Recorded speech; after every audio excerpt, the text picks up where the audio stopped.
بھی لکھی ہے لیکن وہ دوسرے انداز میں لکھی ہے. تو یہ جو ہے نا اب آپ یہ دیکھ لیں کہ انہوں نے جو اسلام پر اعتراض کرتے ہیں انہوں نے 6.5 لاکھ آدمی جو ہیں عراق میں صرف مار دیے. اندازہ لگائیے. اس وقت علماء دیکھتے اگر سارا جیسے شبلی نعمانی اور سر سید اگر دیکھتے نا کہ وہ اعتراض کر رہے ہیں بار بار اسلام میں جہاد یہ ہے تو بہت خون خرابہ ہوتا ہے. وہ دیکھتے کہ انگریز جو کام کر رہے تھے 1857 میں جنہوں نے کیا وہ بھی ایک نظام ہی لا رہے تھے نا. اس نظام کے لیے انہوں نے جسے چاہ قتل کر دیا جسے چاہ پھانسی پہ سختی کی.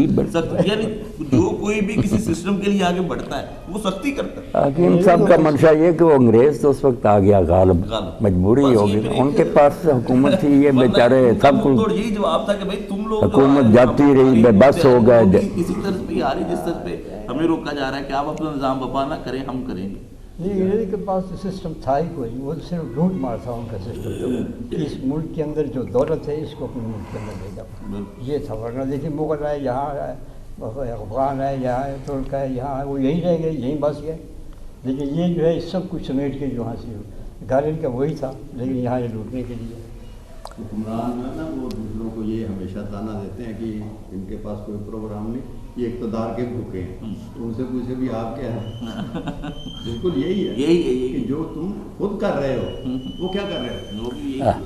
اعتراض دوسروں پر کر رہے ہو اسی بات سے انہوں نے آپ اقتدار سے چمٹے ہوئے چھوڑنا نہیں چاہتے. دوسرا اگر نیک لوگوں کے لیے کوشش کرتا ہے اس کو تانا دے. یعنی مسلمانوں کے ساتھ جو انہوں نے اس میں بغاوت 1857 کے لیے شروع کیا ہے کہ وہ تختہ دار جو تھے وہ ان کے پاس نہیں تھے. درخت کے ساتھ لٹکا کے مسلمان پھانسی پہ لٹکائے اتنے مسلمان تھے 20,000. تو یہ جو ہے یہ کہتے ہیں کہ یہ جہاد ہے.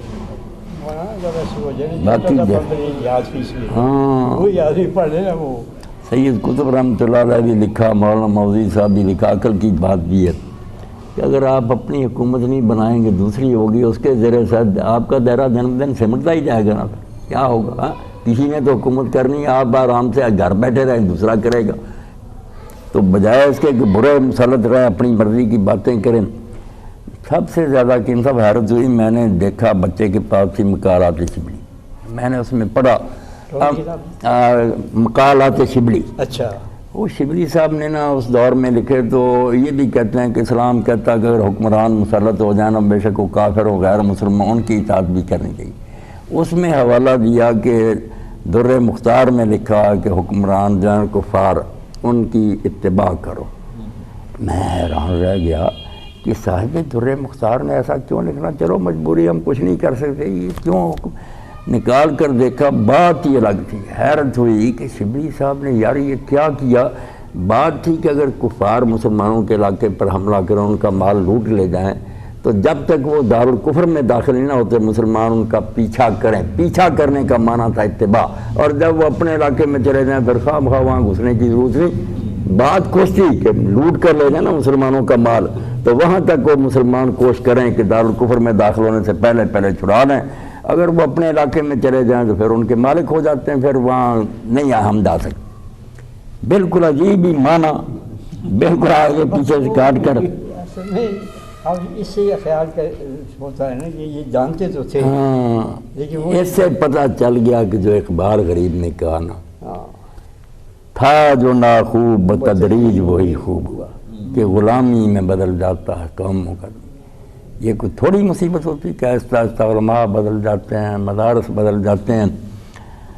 یہ اسکول کالج قائم کر دیا آہستہ آہستہ اس طرح ذہن بدل دیے انہوں نے. کسی کو کہنے کی ضرورت نہیں پڑی کہ نماز چھوڑ دو انگریزی لباس پہنو پردہ چھوڑ دو. ایسے ایسے گھروں میں بے دینی چلی گئی. تعلیم کے تیزاب میں ڈال اس کی خودی کو ہو جائے نرم جس طرف چاہے ادھر کو موڑ.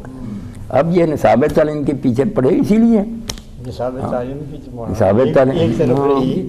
اب وہ مغلمات جو آ رہی ہیں وہ اللہ ہم جنسی والی پڑھاؤ جنسی والی پڑھاؤ تنظیم بنائی ہوئی ہے کسی اور عام کالج میں کسی اور کالج میں نہیں. اصول کلیہ اصول الدین میں اس کو دین کلیہ اصول الدین میں یعنی اور بھی کوئی جگہ نہیں. وہ دوسری جگہ کہیں تھی وہ اور اس میں ہم جنسی کی اس نے تنظیم بنائی. اس کے اسحاق کے کسی اس میں ادارے میں اس یہاں بھی آ کر یونیورسٹی اسلامی میں اس نے شروع کیا کہ مردوں کے ساتھ کرتی کوئی یار. اب تو یہ حکومت جو ہے نا فاسقوں کی نہیں، دین کے مطابق سلطنت کفر ہی ہے.